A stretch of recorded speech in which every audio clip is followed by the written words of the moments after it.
Hello, എൻ്റെ ഒരു പുതിയ വീഡിയോയിലേക്ക് എല്ലാവർക്കും സ്വാഗതം.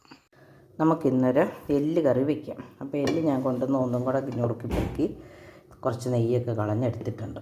അതിനകത്ത് 1 ടീസ്പൂൺ മുളക് പൊടി ഇട്ടു. ഇനി നമുക്ക് 1/2 ടീസ്പൂൺ മഞ്ഞൾപ്പൊടി ഇടാം.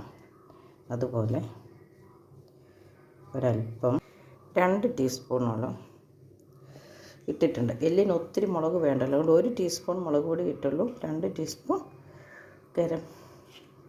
മീറ്റ് മസാല ഇട്ടു. ഇനി നമുക്കൊരു 1/2 ടീസ്പൂൺ ഗരം മസാലയും കൂടി ഇടാം.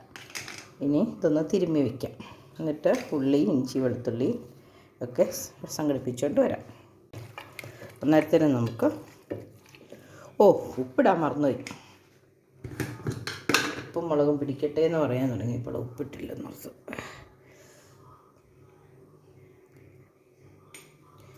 ഇനി നമുക്ക് ഉപ്പും കൂടെ തിരുമ്മി ഇവിടെ വെച്ചിട്ട് ഇഞ്ചിയും വെളുത്തുള്ളിയും ഒക്കെ റെഡിയാക്കി കൊണ്ടുവരാം. നമ്മുടെ എല്ലിൽ കുറച്ച് സമയം അവിടെ ഇരുന്നല്ലോ. ഇനി നമുക്ക് അതിനകത്തേക്ക് കുറച്ച് ഉള്ളി ഇപ്പോൾ എല്ലിനായതുകൊണ്ട് അരിയൊന്നും വേണ്ടല്ലോ, നന്നായിട്ട് വേകുമ്പോഴത്തേനും ഉള്ളിയൊക്കെ അരിഞ്ഞോളും, വെന്തലിഞ്ഞോളും.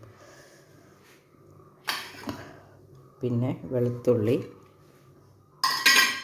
വെളുത്തുള്ളിയുടെ ഒപ്പം തന്നെ ഇഞ്ചി. ഇനി നമുക്ക് കുറച്ച് കറിവേപ്പില ഇട്ട് കൊടുക്കാം. കുക്കറിലല്ലേ വേവിക്കുന്നത്, കുറച്ച് നമുക്ക് അവസാനം ചേർക്കുകയും ചെയ്യാം. ഇത് നമുക്ക് തീ കത്തിച്ച് അടുപ്പത്ത് വെച്ച് വേവിച്ചെടുക്കാം നന്നായിട്ട്. 2-3 വിസിലടുപ്പിച്ച്. ബീഫല്ലേ, 5-6 വിസിലടിച്ചാലും കുഴപ്പമില്ലല്ലോ.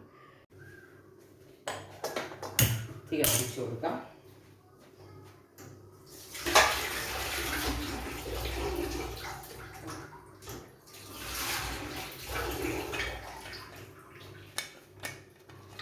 കുക്കർ അടച്ച് വെയിറ്റ് ചെയ്യാം വേകാൻ വേണ്ടി. ഒരു 3-4 വിസിലടിച്ച് നന്നായിട്ട് വെന്ത് വരട്ടെ. കുരുമുളക് ഇട്ടില്ലായിരുന്നു, അതും കൂടെ ചേർത്തിട്ട് ഒന്നും കൂടെ ഇളക്കി കൊടുക്കാം.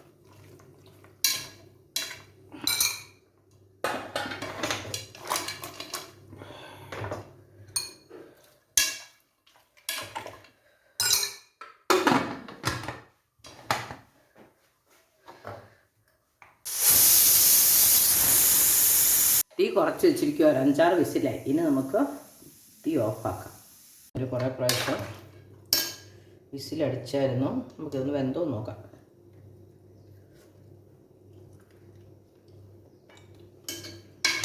വെന്തിട്ടുണ്ടോ? ഇച്ചിരി ഉപ്പ് കുറവുണ്ടോ? അല്പം കൂടെ വെന്താലും കുഴപ്പമില്ല. ഇച്ചിരി ഉപ്പും ചേർത്ത് ഒന്നും കൂടെ തീ കത്തിക്കാം. ആ സമയത്തിന് ഇതിനകത്ത് ഒഴിക്കാനുള്ള അല്പം, ഒത്തിരി നെയ്യൊന്നുമില്ല, അത് കാരണം നമുക്കൊരല്പം കടുക് പൊട്ടിച്ചൊഴിക്കാം. ചീനച്ചട്ടി അടുപ്പത്ത് വെച്ചു, തീ കത്തിച്ചു. നമുക്ക് ഇച്ചിരി എണ്ണ ഒഴിച്ചു കൊടുക്കാം.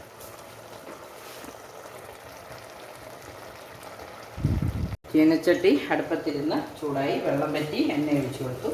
ഇനി നമുക്ക് കടുകിട്ട് കൊടുക്കാം.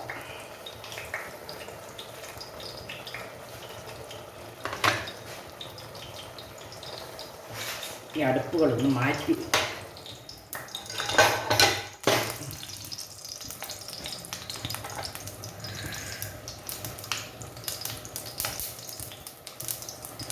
കടുക് പൊട്ടി എണ്ണയ്ക്ക് മാത്രമുള്ള ഒരല്പം ഇഞ്ചിയും വെളുത്തുള്ളിയും ഇട്ട് കൊടുത്തു.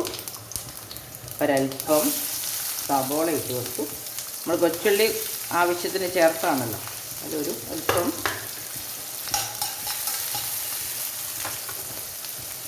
ഒരല്പം കറിവേപ്പില.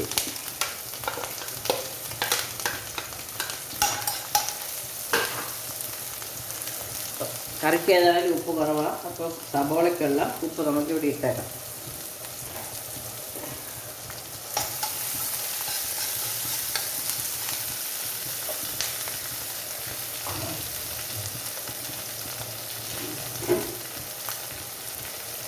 എല്ല് കറിയല്ലേ, നമുക്കൊരല്പം ജീരകം കൂടി ഇടണമായിരുന്നു.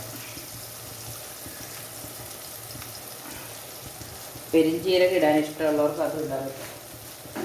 കറുവപ്പട്ടയൊക്കെ മുഴുവനോടെ ഇടുവാണെങ്കിലും കുഴപ്പമൊന്നുമില്ല.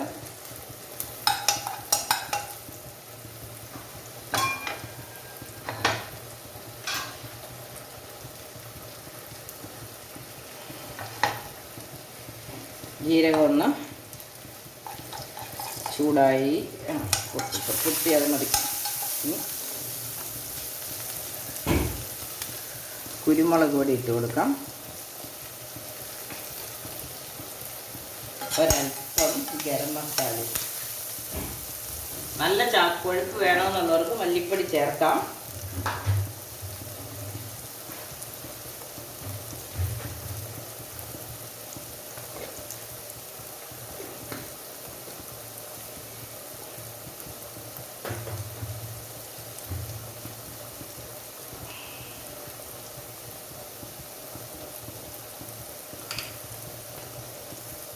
നമുക്കൊരൽപ്പം ഗരം മസാല ചേർക്കാം. ഇനി വെള്ളം ഇതിനകത്ത് കിടന്ന് പറ്റട്ടെ, അതിങ്ങോട്ട് ചേർത്ത് കൊടുക്കാം.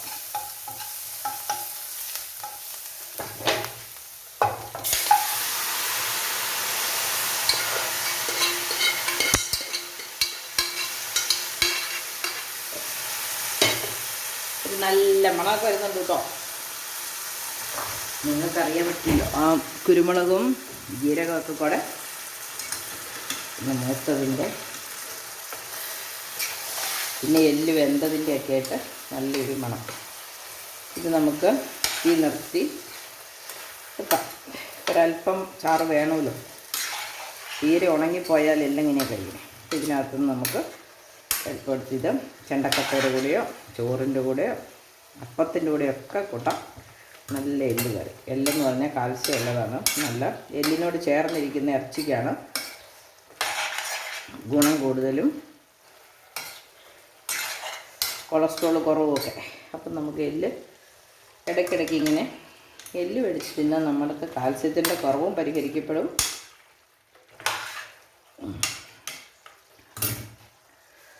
അപ്പോൾ ഇനി നമുക്ക് തീ ഓഫാക്കാം. അപ്പോൾ ഇന്നത്തെ വീഡിയോ ഇത്രയേ ഉള്ളൂ. ഇതുപോലെ നിങ്ങളൊന്ന് ചെയ്ത് നോക്കണം. അല്ലെങ്കിൽ നിങ്ങൾ ഇങ്ങനെയാണോ, എല്ലാവരും എല്ല് കറിയൊക്കെ വെക്കുന്നവരല്ലേ, നിങ്ങൾ വെക്കണേ ഇങ്ങനെയാണോ എന്നൊക്കെ ഒന്ന് കമൻ്റ് ഇടണേ. അപ്പോൾ എൻ്റെ ചാനൽ സബ്സ്ക്രൈബ് ചെയ്യാത്തവർ സബ്സ്ക്രൈബ് ചെയ്യണം, കമൻ്റ് ഇടണം, ഷെയർ ചെയ്യണം. മറ്റൊരു പുതിയ വീഡിയോ ആയിട്ട് വരുന്നവരെ ബായ്. നമുക്ക് ഇനിയിപ്പം എല്ല് കറിയും കൂട്ടി അപ്പം കഴിക്കാം. ബായ്.